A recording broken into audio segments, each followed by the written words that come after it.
Let's talk about the GS paper 3, the next 10 questions. Now, as we had already said in our expected questions, a lot of questions were predicted from what we have already covered.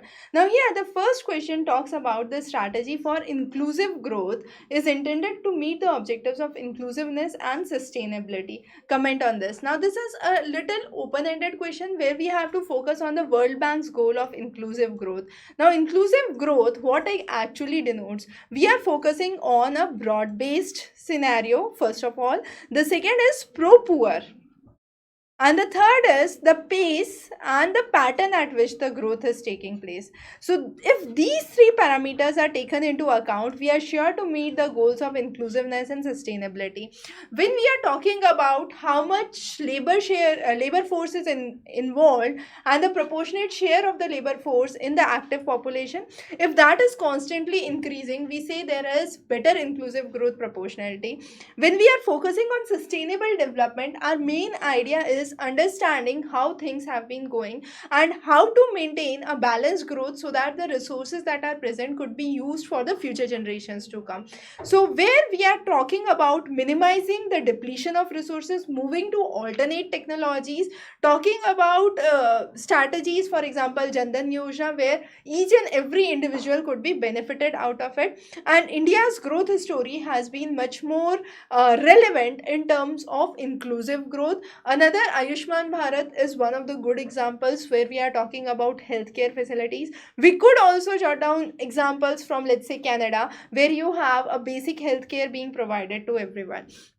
Now, the next important focus here is working on HDI, the Human Development Index. The parameters of HDI and meeting the goals of HDI, improving the ranking in under HDI is again important. The next idea is talking about the public expenditure management is a challenge to Indian government in context of budget making during the post-liberalization period. Now, during post-liberalization, what happened? We slowly and gradually turned into a global village. There was a definite impact onto the local population for the same. No doubt there were growth perspectives that were widening. You had new kinds of services, new kinds of jobs entering into the market. But yes, there were challenges. What were those challenges are needed to be addressed here? So first was there was a declining capital expenditure that was seen. A lot of global shocks that were being witnessed. It could be upheavals in the federal rate structures, might be global slowdown, financial crisis in other countries, a narrow net that was seen, and because of this narrow tax bracket that was seen, there was much pressure on a limited population to feed the remaining population, and this created slowly and gradually a issue where this public expenditure issue was not properly met.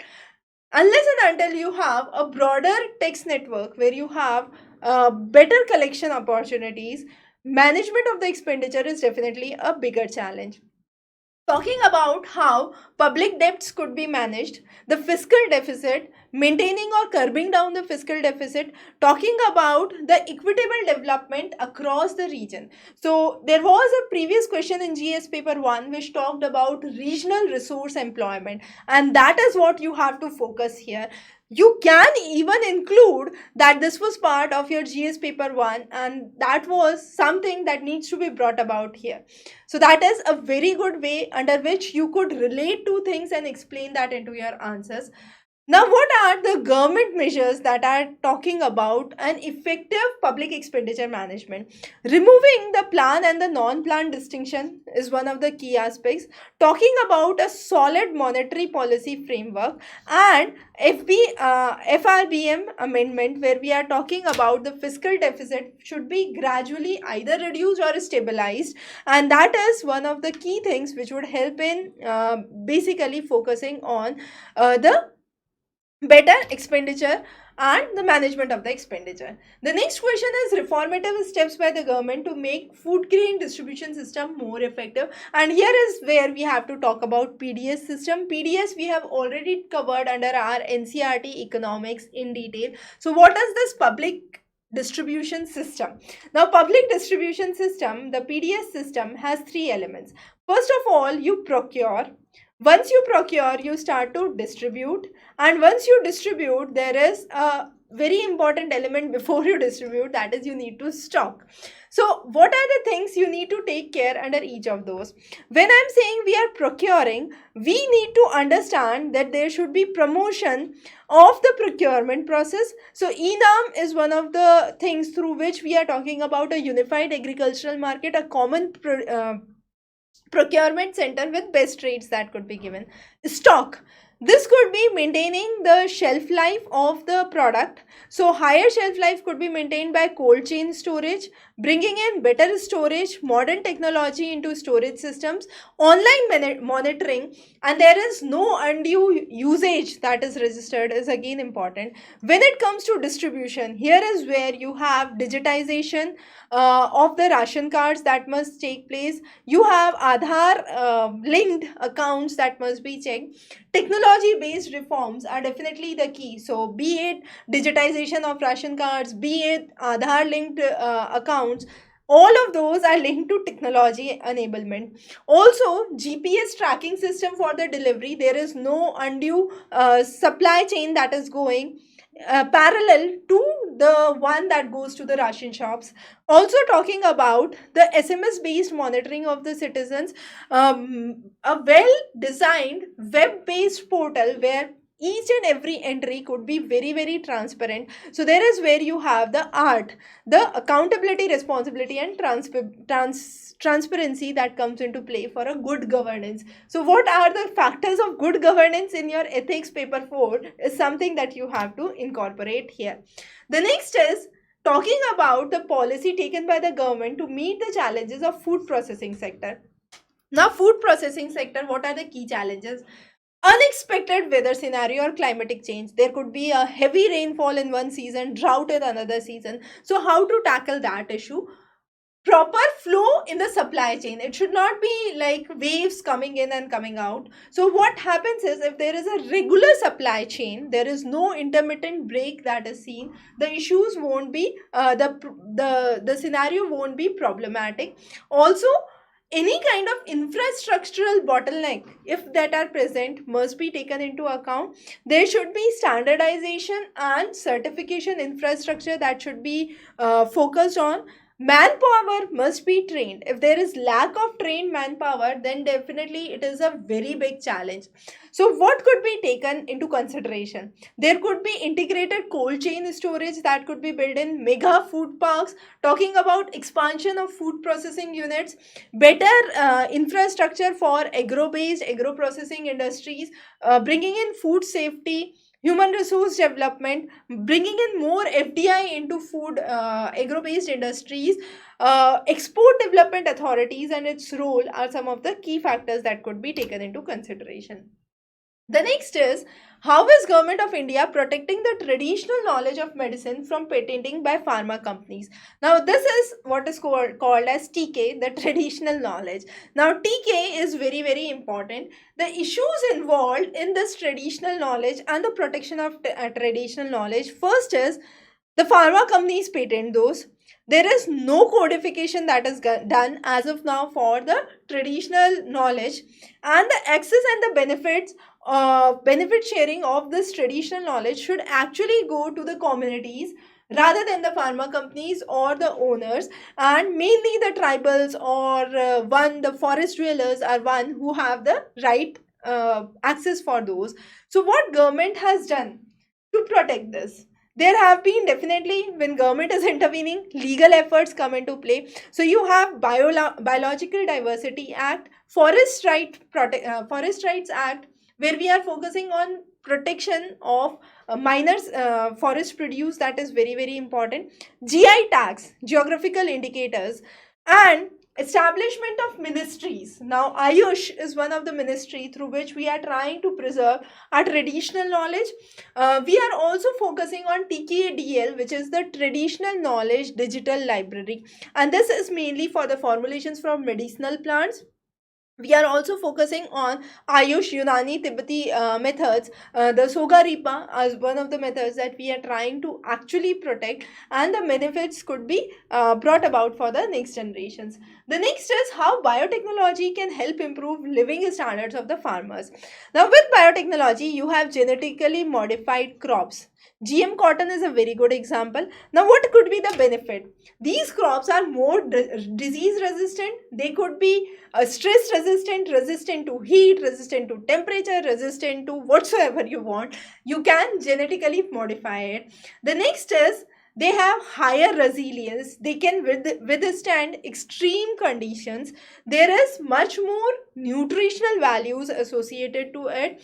They can resist any kind of infestation that comes in. It could be weed infestation, it could be insect infestation, and customized, or we could say custom made plants could be created. And this custom made plants that could be created are where we are talking about genetic modification. And definitely with your custom made things, you are creating things that are much more viable for you. For example, with climate change, what is happening is the the extent of temperature is increasing.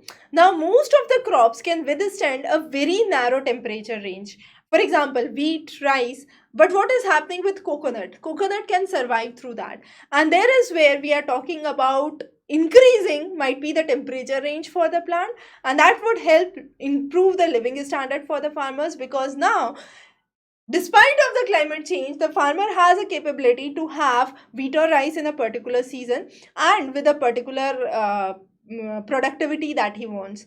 The next is the concept of carrying capacity is very relevant to the ecosystem.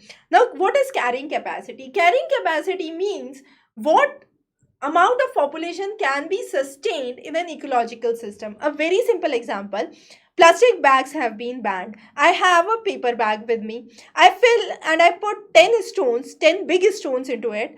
That paper bag can sustain it. But as soon as I put 10 more, what would happen? It would burst, and all the pebbles and all the stones would go down. Similar happens with the earth. So what we have is a carrying capacity. So that's the maximum amount of individuals or a population. It could be flora, fauna, any kind of population that an ecosystem can actually support. Beyond which, if there is a population rise, what would happen? It won't be able to sustain. So this concept is very important to understand the sustainable development. Again, when we are focusing on sustainable development, what is our main objective? Our main objective is to protect the resources in such a fashion that the future generation can use it. So when we are saying future generation can use it, there has to be a limited resource consumption for this generation. If the population pressure is too much, then that won't be a possible scenario. So population control, family planning, economic planning, agricultural management, cropping management are some of the key things that we have to take into account. And the regions where there is any kind of underutilization of resources, those could be optimized, and where there is overutilization of resources, that needs to be curbed. The next is disaster preparedness is a first step in any disaster management process. How hazard zonation mapping can help in mitigation of landslides. Now, in a question like this, we have to understand the key things. First is there is let's say a landslide. So it's a disaster, a natural disaster. How we can mitigate it? What are the factors, and how well prepared we should be before it actually occurs? So what we need to understand here is focus on the risk. How do we assess the risk? When it could happen? What are the early warning systems that could be installed? Talking about the life safeguarding issues where there is no loss of life and property that occurs. The resources and the emergency kits should be ready, up to date, on requirement whenever they are to be used. The training and emergency preparedness is another important thing.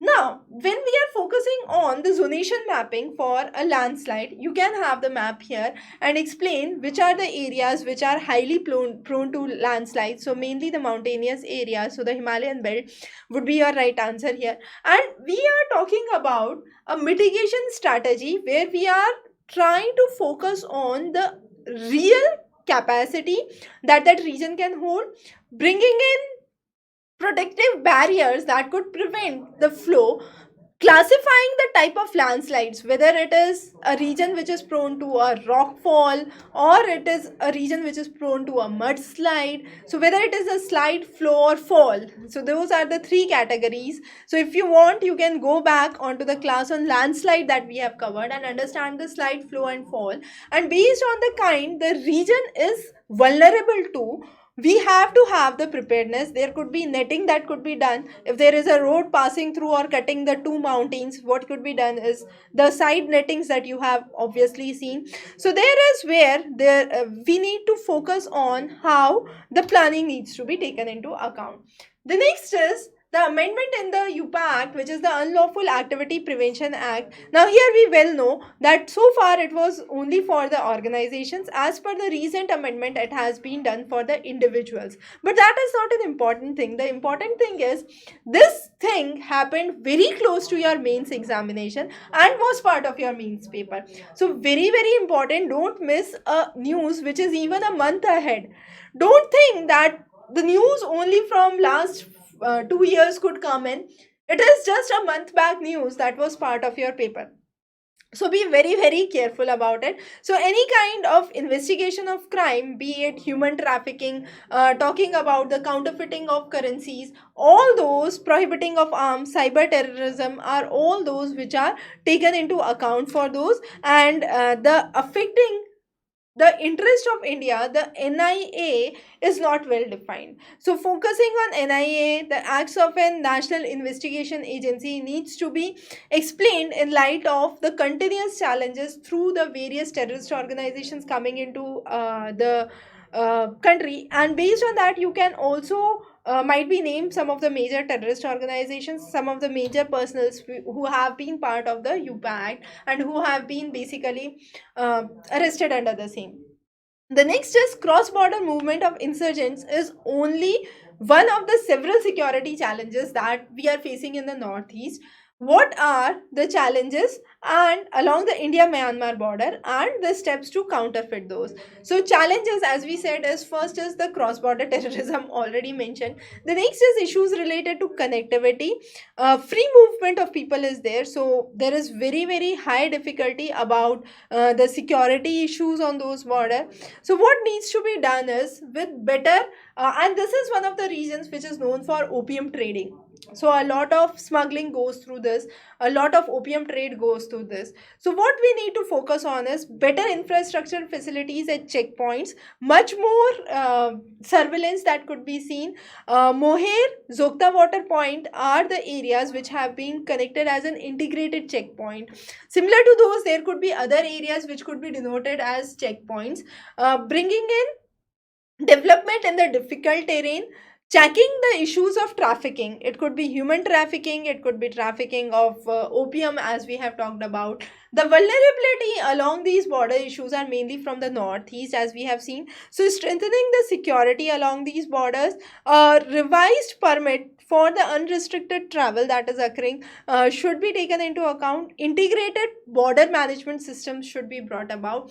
Better surveillance, better deployment of forces, and a interactive program where even the local common people should be made aware about those, and only then we could have the issues of insurgency that could be resolved, the issues of trafficking that could be resolved. So those were some of the key issues that we have talked about in our GS paper 3 solutions. We will be bringing many more updates. Stay tuned. Have a wonderful day.